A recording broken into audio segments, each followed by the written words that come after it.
Chapter 5. School was not the only place where I would struggle with deafness. There were other aspects of life to deal with, such as religion. My experience with religion has been just as complicated as anything I went through in school, perhaps even more so. School is where we learn our ABCs and the basics of life with all our peers. Religion is more of an internal struggle, a path we ultimately choose to pursue alone. My path towards spiritual growth has taken countless detours, but every venture off the beaten path has been a blessing in disguise. For the most part of my search for the meaning of life has taken me through Judaism, Christianity, Quakerism, and a deep fascination with Eastern philosophy. I've never really fit into one particular traditional religion, though. Some may argue that this is a negative consequence of deafness, but I choose to look at it differently. The positive side to all of this is that by never actually fitting into just one, I could appreciate them all. It took a long time and a lot of soul searching, but eventually I would find my own personal niche. The first step for me was Judaism. Although my mother and father did not always observe religious holidays at home, my mother came from a Jewish family that played by all the rules. In fact, my grandmother herself was an ordained rabbi. A pretty good one, I must add. My character has been greatly shaped by the lessons I learned through him. Although my hearing loss prevented me from completely assimilating my religion he loved so much, I was still greatly influenced. I might have had all of the rules of organized religion fly over my head, but at least I managed to pick up the essence of them. For example, one day I was riding on the highway with my grandfather. All of a sudden, some moron zoomed up a ramp, ignored a yield sign, and cut us off. All my grandfather did was apply the brakes, let the maniac cut through, and then go about his driving as if nothing had happened. "Grandpop?" I asked. "Why did you let him do that?" Grandpop just smiled. "I don't want to prove with a broken arm that I have the right of way." That lesson in humility and egolessness stuck with me for a long time. In this day and age of people flipping each other the finger and shooting semi-automatic weapons on the highways, we could sure use more people like good old Grandpa. For the most part, my involvement with religion was essentially to learn by doing, and to absorb anecdotal lessons like the highway incident with my grandfather. I never really learned any specific religious dogma or the meaning behind it. I never fully understood why my grandparents would light a candle at certain times on certain days, but as they went about their daily lives in accordance with their religious philosophy, I was able to emulate general behaviors such as being compassionate and caring about each other.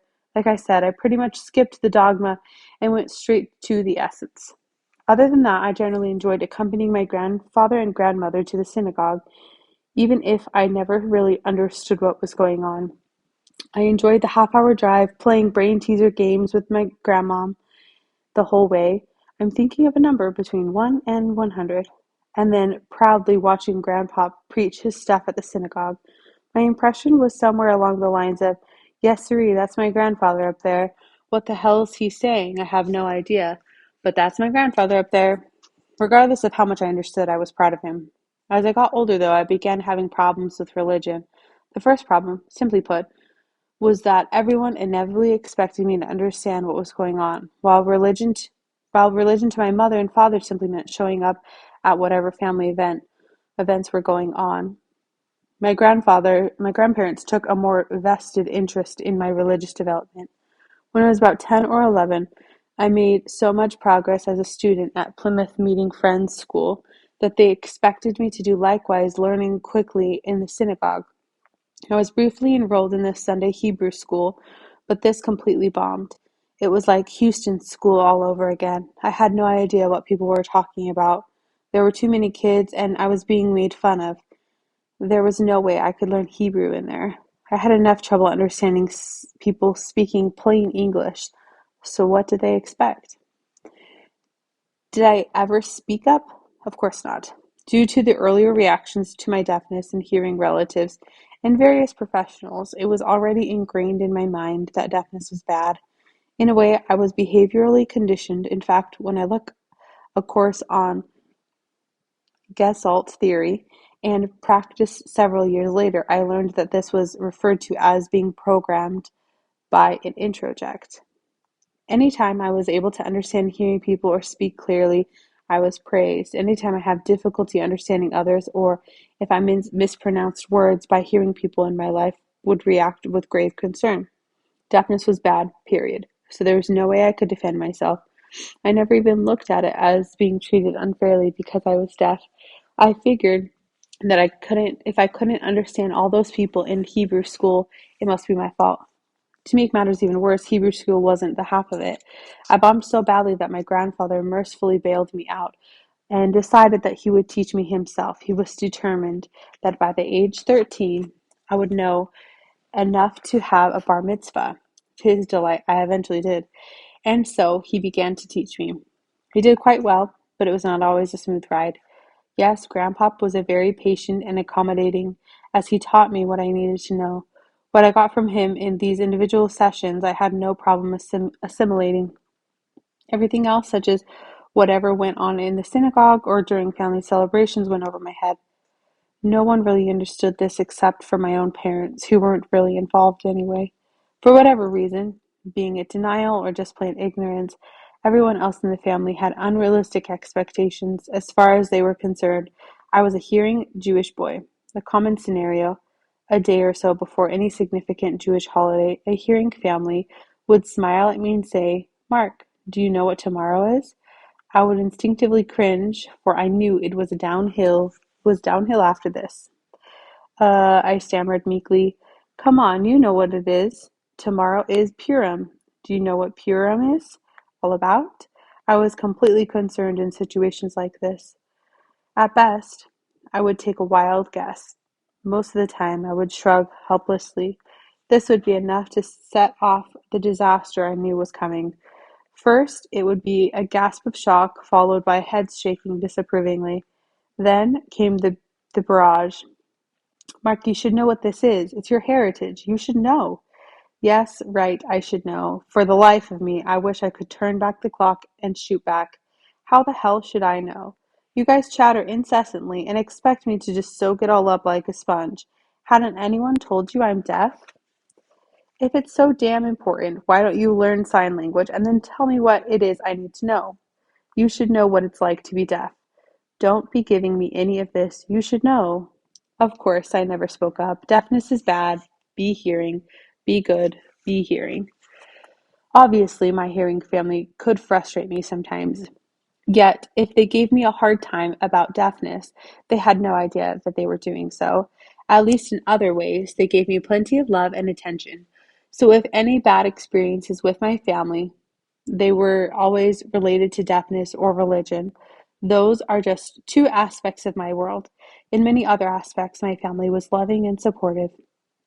We all play a number of roles in life. Some of mine, for example, are son, grandson, husband, father, student, athlete, and deaf person. Most of my roles have been supported 100% by my family. For my role as a deaf person, they just weren't sure what to do. And neither was I, seeing how I meekly tiptoed around the subject whenever it arose. Despite my early frustrations with Judaism, it needs to be mentioned that nonetheless, somehow, I was greatly influenced by Jewish philosophy. My grandfather's wisdom and my grandmother's strong family values are parts of my background that I will always hold on to. It gave me a foundation from which I should build on. There would be more religion that I would become involved in, all of them shaping in some way my philosophy of life. But I will never forget where I came from. School and religion, no doubt, were roller coaster rides featuring both joy and despair. While we all go through the normal growing pains in our own unique ways, we also need some sort of outlet to make life more bearable for us. For me, this outlet was baseball. Away from the pressure of school and away from the high expectations of my family, I just threw myself into baseball full time each summer. I was fortunate to grow up in a time when my role models in the Philadelphia Phillies of the 70s and 80s consistently played together as a team. This was long before the combination of free agency and out of control salaries created a lot of player movement. I felt connected to the Phillies during my childhood because I could count on my favorite players returning the following year. It was like Steve Carlton, Mike Schmidt, Larry Boa, Gary Maddox, and several others were always there. Nowadays, it's not so simple. I'm just glad as a kid I got to see the same guys bust their butts each year with a true love for the game. I looked up to them and always wanted to emulate them. And emulate them I did, playing baseball from 12 noon until whenever the sun went down. In my neighborhood, this meant wiffle ball, stickball, sandlot, hardball, and eventually organized Little League. Looking back, I realized that during those sandlot days, I was immortal. I was too young to be aware of all of the hard struggles that would be waiting for me a few years later. I was too young to understand that someday we all grow old and eventually kick the bucket. I was just too young to worry about it. This must be what all the great masters have meant when they preach the virtues of living in the now. By playing ball all day, oblivious to all the hassles of the adult world, we had a taste of nirvana. It's sad that today's era, many kids are exposed too soon to the horrors of drugs and violence. They grow up too fast and miss out on the carefree, greatly rewarding childhood experiences that we all deserve. I was lucky to live in a time and place where I could just let go and taste the good life. My neighborhood was the Mount Airy section of Philadelphia. It was a melting pot of Irish, Italian, African American, Jewish, you name it. I wound up becoming close friends with an African American family on my block, even though it seemed as if we didn't have much in common. In this family, was a boy my age named Sekou, Sekou. We became best friends. Even though we were culturally different, we shared an immense love for baseball. Siku had no problem with me being deaf. I had no problem with him being black. What was the big deal? We had a lot of fun playing baseball. That was it. For other people, though, it was a big deal. I didn't realize this at first because I was blissfully oblivious to the existence of racial tension. But after playing countless hours of baseball in the safe confines of my backyard, my friends and I eventually became real good at it. We would play against other Sandlot teams and we would routinely beat them. We wanted to expand our horizons, but soon learned the unfortunate lesson that other people were not as open-minded as we would have liked. It really hit me one day when my mom took me for a drive through the suburbs. There was a Little League being played on an incredibly beautiful grass field, complete with scoreboards and dugouts. I had never seen anything like it. I got excited and told my mom that it would be perfect for Siku and I knew right away that we could compete on the same level as these kids playing on the immaculate field. But my mom shook her head sadly and began to explain something I could not understand. We were only 5 or 6 years removed from the civil rights movement and Martin Luther King Jr.'s tragic assassination, and there were still some neighborhoods where blacks were simply not welcome. My mom pointed out there was not one single black player on the field I was so enamored with. While Siku was legally entitled to play on any Little League team he wanted, there were many in this particular neighborhood who would make his life miserable, my mom explained. I could not make any sense out of it all. Here was one of the few people who unconditionally accepted me for who I was, and his skin color was the big deal? That was stupid. As far as I was concerned, Little League could wait. My friends and I continued to play sandlot ball all summer. It was around this time when Siku's family taught me something that I would not fully grasp until much later. While I was struggling with my deafness, constantly trying to act like a hearing boy and constantly worrying about what other people thought, Siku's family held their heads up high. They were black. They were proud. They didn't give a damn about some prejudiced morons in the world couldn't accept them for who they were. They were often dressed in beautiful African clothes. Their house was located with African paintings, sculptures, and artifacts. Suku's parents always welcomed me into their house, and they proudly shared their world with me. One afternoon, Suku's father took me, along with the kids, to their favorite barber shop.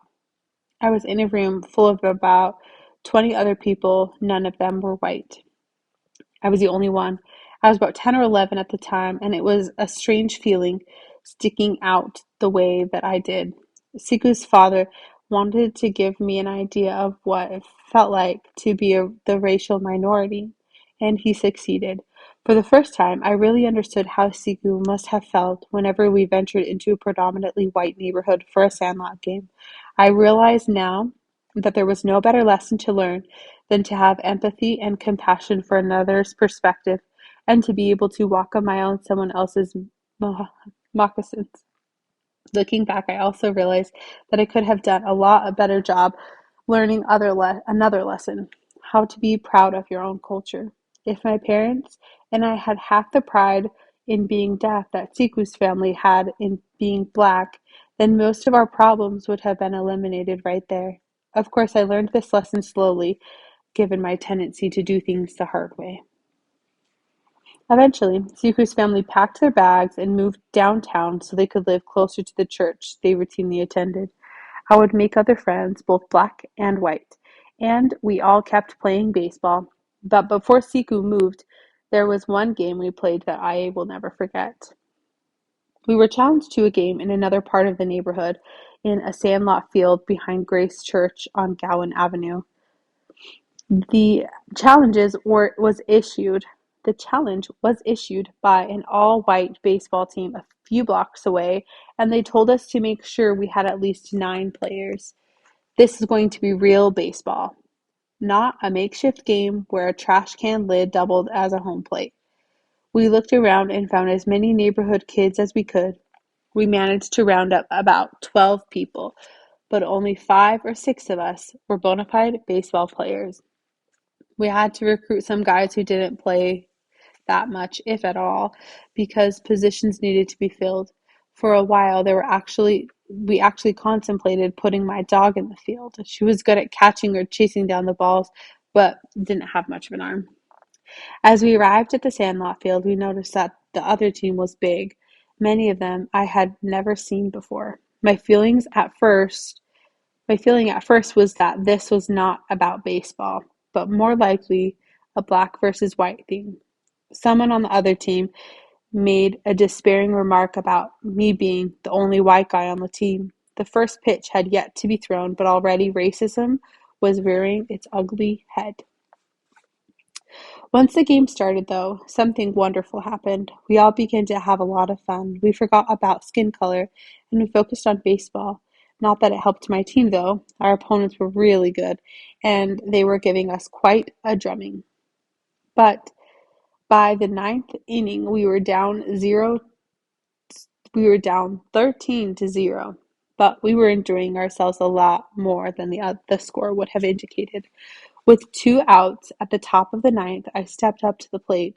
I ripped a hard line drive down the right field and pulled into second base with a double. The next batter was Teddy, one of those fill-in players we had pulled out of nowhere. Whoever he was, he ripped the stuffing out of the next pitch for a solid base hit, bringing me home with our only run of the game. As as I crossed the plate, the team mobbed me like we had just won the 7th game of the World Series, screaming and hugging and all of that. It was the warmest moment I've ever experienced in all sports, including championships that later I would be a part of in high school and organized baseball. We all learned something about brotherhood that day, both teams, black and white. Chapter 6. As the elementary school years drew to a close, it was time to start thinking about high school. During my final year at Plymouth Meeting Friends School, which runs from kindergarten to 6th grade, my grandparents looked for another school where I would continue to receive a quality education. They'd heard that Germantown Friends School was one of the best schools in Philadelphia and decided that this would be my next step. Since GFS is also a Friends school, it would provide a continuation of the teaching style Quaker philosophy I had grown accustomed to at PMFS. A wonderful program with a rigorous academic curriculum. This was practically Harvard High School. Virtually all GFS graduates go on to a greater academic achievement in post-secondary programs, including a considerable number of Ivy League colleagues, a phenomenal success rate that continues to this day. Along with 5 other PMFS classmates, I took an entrance exam at GFS that was supposed to determine whether or not we had what it takes to survive the challenging curriculum. A few weeks later, we whooped it up in celebration when we found out we'd all been accepted. Oops, not so fast. The other 5 were definitely in, as far as the entrance exam indicated. So was I. But a few things needed to be cleared up first. The faculty at GFS had heard about my promising academic potential, but they'd also heard about my deafness. This was not the cute, cozy environment of PMFS. This was a relatively large school with 900 students. It needed to be assessed as to whether or not I could survive and what would prove to be a difficult environment for a deaf kid. A one-day visit was scheduled so that I could get a taste of life at GFS. This one-day visit is granted to all incoming GFS students so that they know what to expect when they enroll. For me, however, this visit was going to be the final say in whether or not I would be accepted. Not only would I get to see what life at GFS was like, but also the faculty would be evaluating my ability to function in a large school. When I arrived at GFS for my introductory visit, I knew very well what the stakes were. My grandfather had explained loud and clear the real purpose of this visit. I knew he was really rooting for me to get in, and I didn't want to let him down. To GFS's credit, they didn't beat around the bush. I was escorted to a Mr. Emerson's office, and he got right down to the bottom line. He was happy to see me there, but also wanted to see how my deafness would affect me in the classroom. I would attend a number of classes and then return at the end of the day to discuss how it went. My escort for the day was then ushered in. I smiled in delight. It was Ian, an old neighborhood friend of mine whom I knew very well. Whether this was prearranged or just plain dumb luck, I don't know. Either way, I was certainly grateful to have him showing me around. Of course, we hit it off well because we'd grown up next door to each other. This was a considerable advantage because I was at ease when interacting with him. Ian also took the time to tactfully explain to his friends that I was deaf, and they treated me with kindness and respect. For a day, it looked like this deaf stranger was waltzing in and quickly won over his potential classmates. The teachers noticed this and must have thought, hey, this deaf kid is pretty cool. He can hang with the best of them. To be honest, though, 95% of the time, I had no idea what was going on. It was a big school, and I found it rather intimidating. If it weren't for Ian and his circle of friends, I probably would have run out of there completely terrorized. Classes were a blur. I didn't understand one word the teachers and students said. I just smiled when the other people smiled, chuckled when the other people chuckled, and tried my best to look like I fit in. I didn't want to let my grandfather down, and I didn't plan to. I was getting into this school even if I had to put on an Oscar performance to do it. Finally, at the end of the day, I returned to Mr. Emerson's office. Conversing with him was no problem because I was pretty much okay with one-to-one conversations. It was the groups, especially classroom discussions, that had me lost in space. Mr. Emerson opened our meeting by asking how my day had gone. I replied that it had gone just fine. He probed a bit and asked if my deafness affected my ability to participate in class. I assured him that I was on the top of everything. My lip reading skills I insisted, allowed me to understand most of what was going on. Yes, I assured him, and I had most definitely enjoyed my visit. Then I gave him the same baloney my grandfather told me and everyone else. With a hearing aid, I am practically the same as any other normal kid. That was it. I was in. I was the bullshitter, but I was in. The nominee for Best Actor is... Settling in at GFS was not going to be easy. I knew it, and my family knew it. But my grandfather had an encounter with someone who inspired him to give me a little pep talk. He'd bumped into Dr. Cash, a very successful deaf man who happened to be a prominent surgeon. I'd heard of him before, and I was surprised to find out that he had a long heart-to-heart talk with my grandfather. It was the first time Grandpop had met such a well-to-do deaf adult, and he took advantage of the opportunity to discuss a number of issues related to deafness. Shortly before I began the 7th grade at GFS, my grandfather decided to disclose the entire content of his discussion with Dr. Cash. He looked dead serious. Mark, do you remember Dr. Cash, the surgeon? He has a hearing problem just like yours, and he's a doctor. Well, I was talking to him about you going to GFS. He said he doesn't think you're going to make it. Oh, great, I thought. Nice way to boost my confidence. Incidentally, my grandfather continued.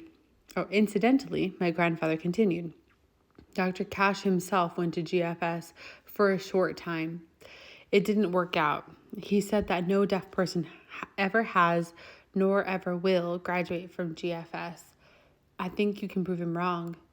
Now I was getting psyched, and a sense of pride clicked inside me. Yes, I knew Dr. Cash was only being realistic.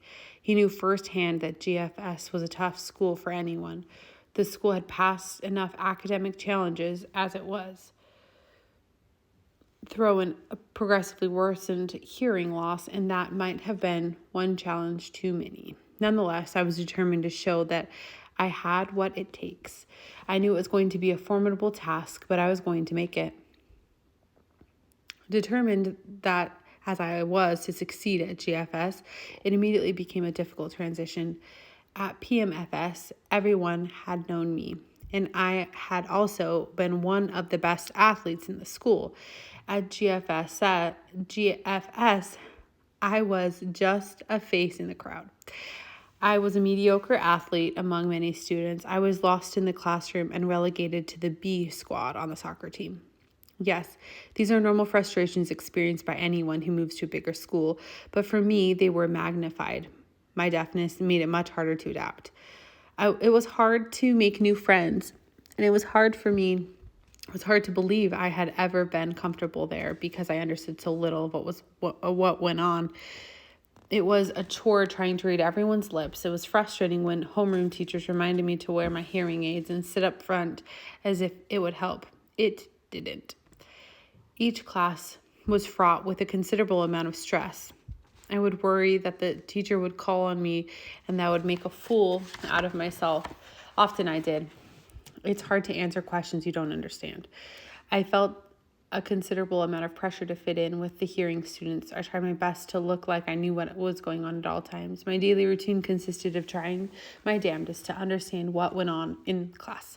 Yet, at the same time, maintain an air of nonchalance so that I didn't stick out like a sore thumb. Nonetheless, the teacher would often approach me at the end of class to make sure I was okay. I would quickly brush off the teacher with false assurances that I was fine and dandy. A common scenario.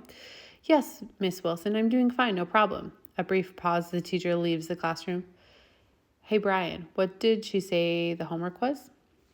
The essence of my 7th and 8th grade education was to bluff my way through class, then run up to a friendly student I knew what I could depend on. I checked with him to make sure I understood the homework assignment. Then with that information, I would go home or to the library where I could review and catch up on everything I'd missed in class. It wouldn't be too far off base to say that in my early years, GFS, I was well educated. Fortunately, I did have a considerable amount of support from certain caring individuals, including some very empathetic classmates. One of them, Dean, was in my Latin class. We played the same summer baseball league, and he knew me well enough to know that I was bluffing my way through Latin. Often there were times I just couldn't understand what the teacher asked me, and my face would turn red with embarrassment and frustration. Rather than risk further interlude, I would be content with saying I don't know and letting someone else answer the question. Dean was on to me and tried his best to help. Sometimes I would respond with an I don't know to a ridiculously easy question, and Dean wouldn't let me get away with it. Imagine, for example, a substitute substitute teacher coming in and asking me what my name was. Duh, I don't know. Dean would jump up and help me save face. He would tap me on the shoulder, smile, and repeat the question slowly for me. His mannerisms made it clear that it was okay if I didn't understand what was going on. Few people gave me this type of reinforcement, and it was much appreciated. As for the faculty, they were demanding, but they also genuinely cared. They would challenge us in the classroom, making us think until our brains burst out of our ears. I knew I was in a really good school because the teachers were never satisfied with concrete answers. If you'd answered correctly on an exam to a question related to what had happened, of course you'd get the credit for it. But there would be red ink comments everywhere on the paper. The teacher also wanted to know why it happened, what the dynamics were, and how things might have been different if ... You get the idea. This was a school where you learned how to think outside the box. The teachers were not content with just answers. They wanted more questions. The teachers also took the time for private conferences with students. Incidentally, I had plenty, to make sure we were doing okay and if anything further could be done to facilitate our progress. So if I give the impression at times that I was unhappy at GFS, it had nothing to do with their program. I believe in my heart that GFS is the best high school anywhere. It's just that as the only deaf student, I was often like a fish out of water. By the end of my first year at GFS, I would be rescued from academic hell by my beloved sport, baseball. Thanks to baseball, the year ended on a very positive note. I was a key part of the 7th grade baseball team, and I was finally having fun again. I may have stunk up the soccer field and the basketball court, making only the B teams on both. But with baseball, it was my turn to shine. We had a great team, and I made some more friends. Playing ball is a universal language for kids, so being deaf didn't really matter. It was around this time that there was a significant change at home. A chance encounter led to my mother accepting a new job at none other than Pennsylvania School for the Deaf. She worked part-time on some evenings as a dorm counselor, and this was a huge paradigm shift, not just for her, but also for me. Occasionally, there were times when my mom took me along with her when she worked at the PSD dorm. It was unbelievable. It was a totally different world.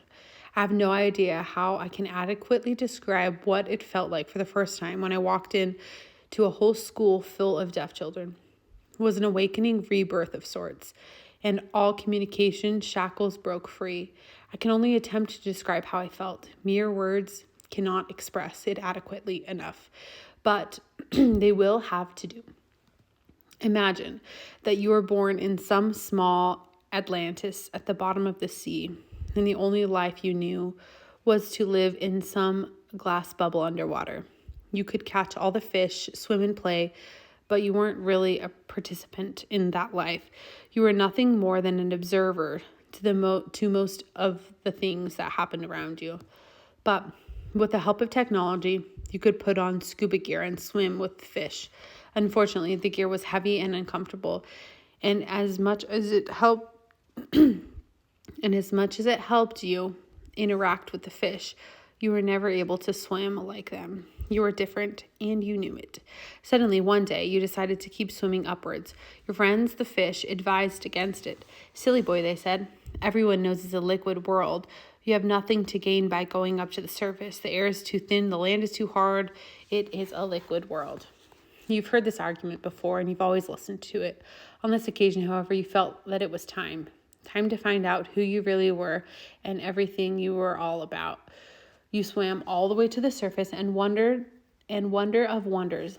You found that there were thousands of people like you. You swam to the shore, and once you set foot on land, you realized you didn't need all of that heavy scuba apparatus.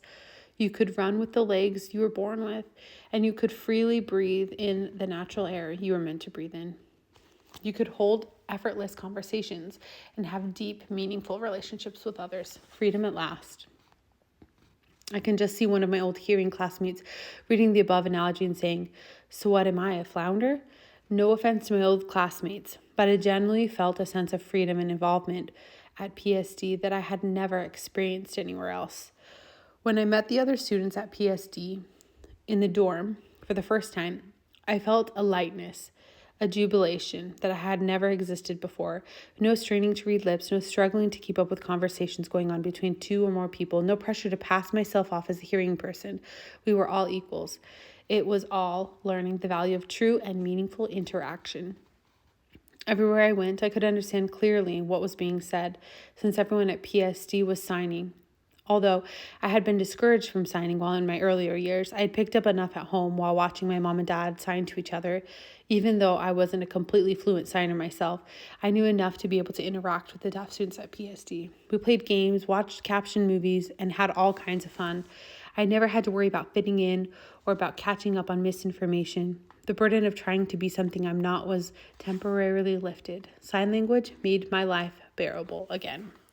Even my grandparents, who had originally cooperated with doctors' advice that I should not sign on the erroneous premise that it was bad for my speech, took note that it was not the horrendous evil that it was made out to be. When my mother became more involved with the deaf community through PSD, the changes in her self-esteem and demeanor were so positive that for a short time my grandparents actually enrolled in sign language classes themselves. One evening, in the spring of 1972, PSD held a Spring Fest event complete with carnival rides, games, fireworks, and a concert featuring songs performed in sign language. It was the most fun I'd ever had in my neighborhood. Deaf and hearing people alike interacted freely amongst each other and had the greatest time. For once, deafness was not bad. It actually seemed cool. My mind was made up then and there. Soon, I would confront my parents. When school was out, I felt the time was right. I approached my mom one evening and asked her if I could transfer to PSD. It wasn't fair for me to be so isolated at GFS. It was no fun being the only deaf student, except for the spring when I had baseball to look forward to. I never really enjoyed going to school in the morning. I dreaded classroom discussion. I dreaded the embarrassing myself again when I misunderstood the teacher's questions or on assignments. And heck, I was always bombing with the girls. While some girls were nice enough to make polite conversation, none of them were able to get to know me on a deeper level. It just didn't click. I was only a communication barrier, not a reflection of who I was. But nonetheless, I let this shoot my self-esteem to hell. I assumed that the girls simply wanted to hang out with cool kids, not disabled geeks like me. At PSD, on the other hand, girls clearly liked me. They talked to me freely about anything, and even had a brief puppy love thing going on with a nice girl there when I was 14. Meanwhile, at GFS, I wasn't getting any action. For a young, horny teenager, that is plenty of reason to transfer out of a school. Unfortunately, this horny teenager would have to wait. My mother and father gave me an empathetic no. I was not going to transfer to PSD. My mother actually gave it some thought and looked into it, and she made a grim discovery that she wasn't sure how to explain. The fact was, I was going into 8th grade at GFS. I had already academically surpassed virtually all of the PSD seniors. In English, math, science, you name it, I'd already done it. At PSD, I would have been taking an academic step backwards. At GFS, there was more mountains to climb, and my mother explained this. Tears rolled in my eyes. But Mom, they're my friends. My mother could only shake her head sadly. When my father heard how I felt about the whole thing, he tried to console me by sharing his own experience. When he was younger, he had similar academic potential, and he had no choice but to attend a deaf school. It did nothing for him. He began to explain a complicated social academic phenomenon I would not really understand until much later. Since my father came from a deaf family in Scranton, Pennsylvania, he was able to grow up in an environment where he had access to communication. Developmentally, he was on par with the other hearing children. The only difference between deaf children of deaf families and hearing children of hearing families is that the mode of communication is in one they sign, in the other they speak. Many parents will attest a favorite word of all young toddlers is why. Why does it get dark at night? Why do I have to take a bath? Why is the goldfish floating upside down? Why do Aunt Emma's teeth fall out? Why am I deaf? Why? Whether amusing or annoying, we owe it to our children to answer as many of their whys as possible. When we take the time to do this, children internalize crucial information. This greatly enhances the overall development in terms of thought process, and general knowledge acquisition. Unfortunately, favorable environments of communication do not exist for most deaf children. 90% of deaf children have hearing parents, and usually there's a significant communication gap. Often, hearing parents do not know sign language. The deaf child has to read lips, and reading lips is difficult. Only about 35% of the spoken language can be lip read because most sounds are formed in the back of the mouth. Many sounds are next to impossible to decipher no matter where they originate. For example, B, P, and M look virtually identical from a lip reading standpoint. If Ben is one of the men who got a new pen, it's going to take me a while to figure it out. If Mark went to the park, or if my mom is the bomb, I'm scratching my head. Is that Matt at bat? Or is it Pat? Pass the aspirin, please.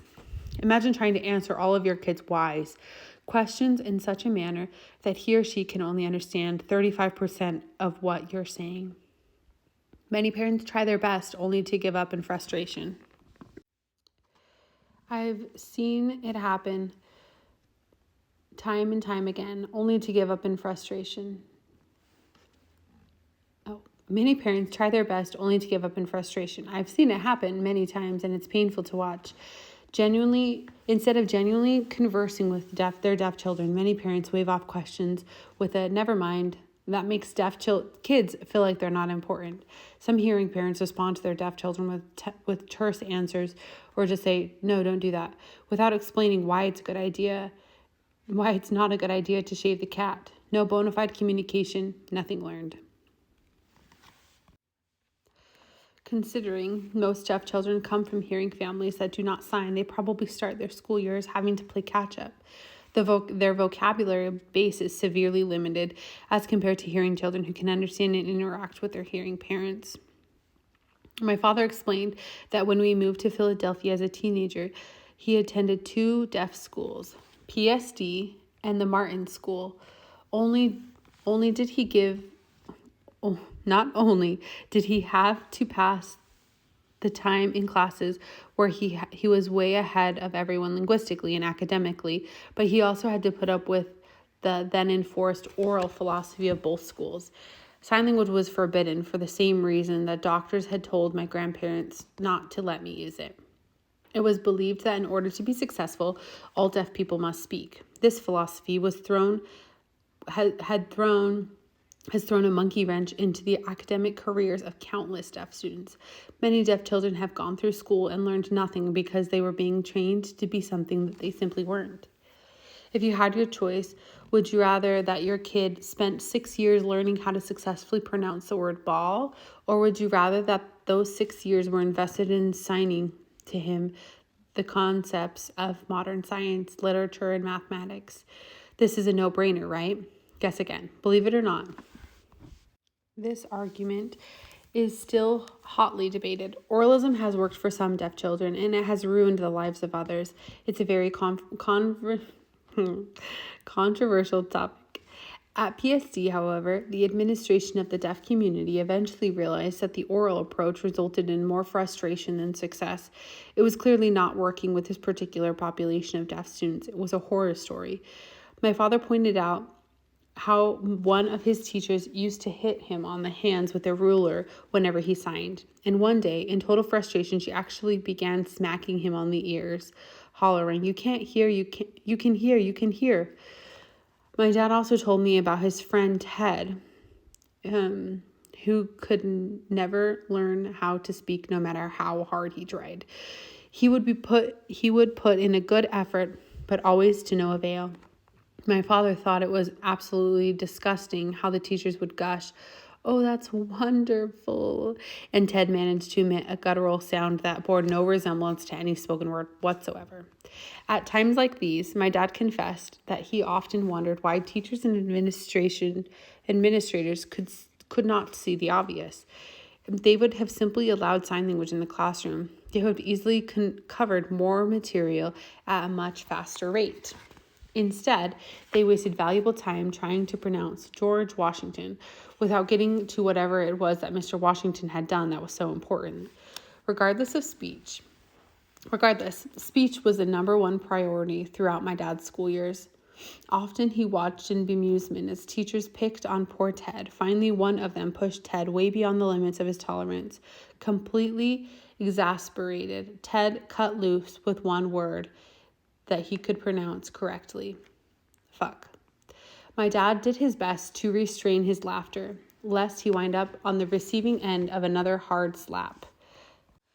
Nonetheless, he was very amused, and the teacher didn't know how to react.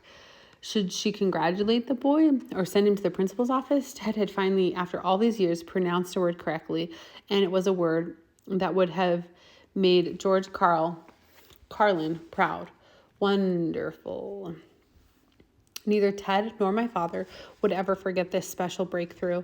Years later, my dad visited Ted and found that he had an adorable new dog. Ted explained that, yes, it was a cute dog and all, but he was irked because his wife had given the dog a name he couldn't pronounce. Ted, going against his wife's wishes, went ahead and named the dog the only thing he could call it. "Watch this," signed Ted with a mischievous smile on his face, and took a deep breath. "Fuck." Sure enough, the pooch came bouncing in with his tail wagging affectionately. Never mind that the dog already knew how to respond to several commands in sign language. It was only one word, but it was Ted's biggest triumph: the good old oral school days. Several years after these oral school antics, PSD had a change of philosophy. Sometime in the early 70s, they had switched to the use of total communication in the classroom, using whichever communication method best met the needs of the students. Most teachers, in my opinion, appeared to use SIMCOM. This involved utilizing spoken words that were supported by their corresponding signs. It was not fluent ASL, but it was a step in the right direction. Students finally had access to a lot more information than they'd ever had before. Note, later on, a teacher who had been at PSD during both the oral and the TC days confided to me that the students did indeed absorb educational content much faster when sign language was implemented.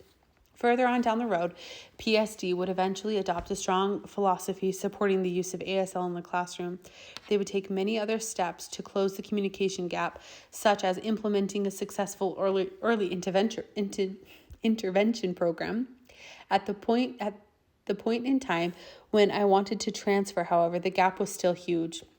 For even PSD had improved its communication philosophy in school, there was nothing much it could do to improve things for the students at home and in the outside world. It had been said that 92% of all the learning happens at home. So what can a school do to make up the difference? It's always been a difficult game of catch up, and probably always will be. Once my father was done explaining the pitfalls of deaf education, he pointed out that I was lucky to get a wonderful opportunity at GFS. I was lucky to have had enough residual hearing, which allowed me to get by in a hearing world before I went deaf. And I was lucky to have supportive deaf parents after I did. I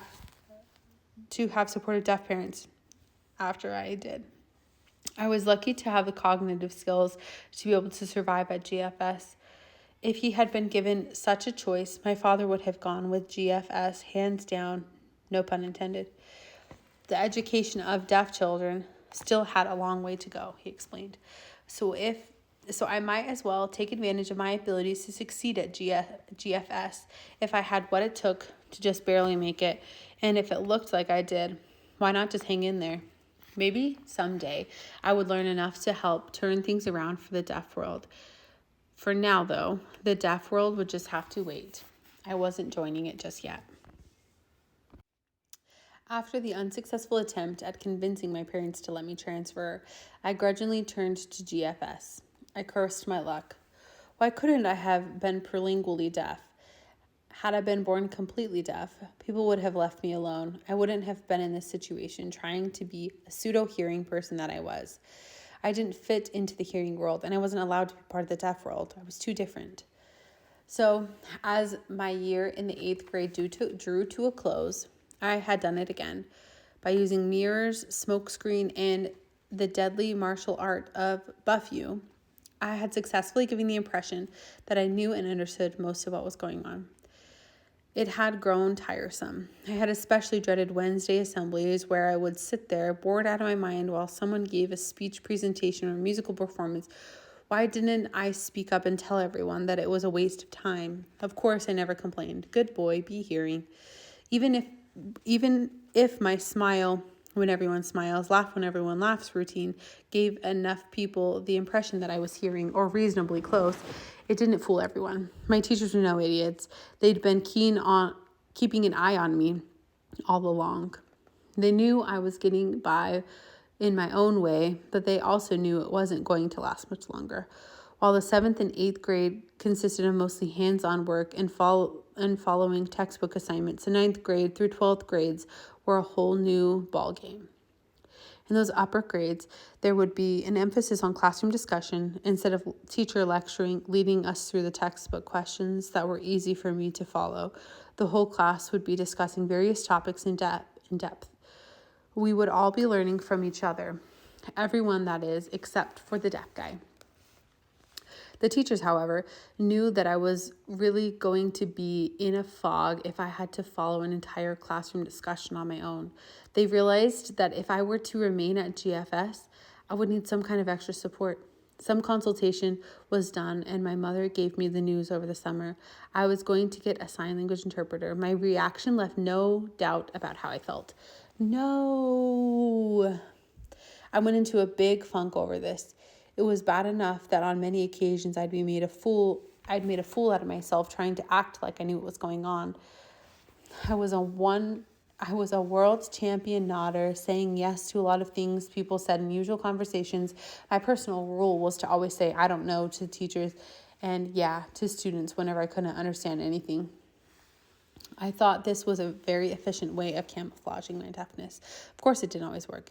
Hey, Mark, how'd you do on the biology test? Smiling. Yeah. Hey, Mark, what time do we have gym today? Smiling. Yeah. Hey, Mark, want to lick an ashtray? Me smiling. Yeah. Despite such incidents, I still believed that most of the time I managed to blend in. With an interpreter, though, I was screwed. Everyone would see every minute of every day that I was deaf. There was no hiding from this. Everyone would look at me like I was the class freak. I was incredibly self-conscious about this, and my self-esteem was beyond shot. It was at an all-time low. Shortly before the end of 8th grade, I was informed that I'd been referred to a psychologist. My grade advisor had noted my behavior and my obviously low self-esteem. He'd seen enough to know that such a referral was necessary. Of course, I protested. My mother got the brunt of this. She had put up with my ranting and raving. What am I, nuts? I'm not going to any psychologist. They're for people who are sick in the head. Do I look sick to you? Psychologists are head shrinkers. What's next? A witch doctor? Booga, booga, booga. Hey, while you're at it, why not call an exorcist? Oh man, I wish everyone would just leave me alone. This stinks. They're just sending me there because I'm deaf. They think I'm deaf and dumb. I don't need any help. On and on I went, but to no avail. My mother had to drag me out of there, but off to the psychologist I went. My first session with the psychologist did not turn out to be the head-shrinking, brain-picking session I had feared it would be. Being as self-conscious as I was, I couldn't stand the thought of sitting with a person whose sole purpose was to analyze me. But my fear immediately turned into a sense of comfort and relief when I found that my psychologist was a caring woman who signed. Seeing that she could sign fluently and that she understood deafness meant a lot to me. I relaxed, and my initial streak of rebelliousness evaporated. After some small talk and getting to know each other, I was asked to go through some psychological evaluation tests. I went through the usual battery of tests that measured my academic levels as well as my psychological well-being. At first, I was apprehensive about this, but the psychologist made me feel better by explaining in detail why she had to run me through the whole thing. It meant a lot to me to be able to know exactly what was going on. You mean I have to do this to rule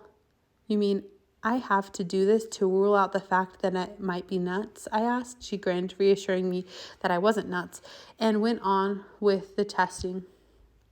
As we went through it, I usually began to have fun, and I knew I was doing pretty good, just enjoying it as an opportunity to show off what I could do. The following week, I beamed with pride as the psychologist told me that my results were way above average. In fact, she told me that she didn't think I needed to see her for much longer. She remarked that she could see how I had accomplished so much against incredible odds, and she respected all that. All I really needed, in her opinion, was a pat on the back. Then we moved on to talking about what I was going on in school and with my family. I got a lot off my chest. The pressure of trying to be like a hearing person, the embarrassment when I couldn't, being made fun of, and wishing I could be around other deaf who were just like me. The psychologist acknowledged all of my concerns. For good measure, she told me that she would go over a few things with my family. She'd already noticed that what my grandfather told her about me was completely different from what she saw with her own eyes. My grandfather had painted a bleak picture of how I was not good enough at several things, particularly speech. The psychologist informed me that my speech was far better than what she'd been led to expect, but that was irrelevant. The important thing was that my grandparents needed to acknowledge that I was deaf and that I was doing incredibly well considering the circumstances. My grades were better than a lot of hearing students, but to my grandfather, it wasn't enough. During report card time, he would grill me on every teacher's written comments about how I needed to sit up closer, wear my hearing aids more, and be more involved in class discussion. Never mind how good my grades were, I needed to be more hearing. By no means am I advocating a parenting philosophy of, oh, don't be so hard on him, he's deaf. Anything but. In situations where a teacher reported that I didn't give enough effort on a certain project or failed to study enough for a final exam, the admonitions I got for it were appropriately called for. But there were some reprimands that I did not deserve, reprimands based on comments such as the following examples. These are actual quotes from some of my report cards. I would have liked seeing Mark make better contribution to class discussion. He does not keep track of where we are in the discussion. I urge Mark to sit up front and focus his attention. Although there were many positive comments in my report cards, where the teachers acknowledged I had to overcome a lot of adversity, my grandfather always gave me a hard time about my lack of involvement in class discussion. Sure, I'm grateful he pushed me hard academically, for it enabled me to set higher standards for myself. His only mistake was in pushing me to be more hearing. That would accomplish nothing except for maybe turning me into a neurotic. And then, shortly before the 9th grade began, I was at my grandfather's apartment when my grandfather called me into the den for yet another private conversation. We'd had countless meetings like this before, and I grew to detest them, but this time it was different. Mark, he began, this year is going to be a challenge for you.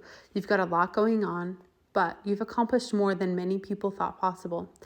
I just wanted to say that you've proven yourself quite well.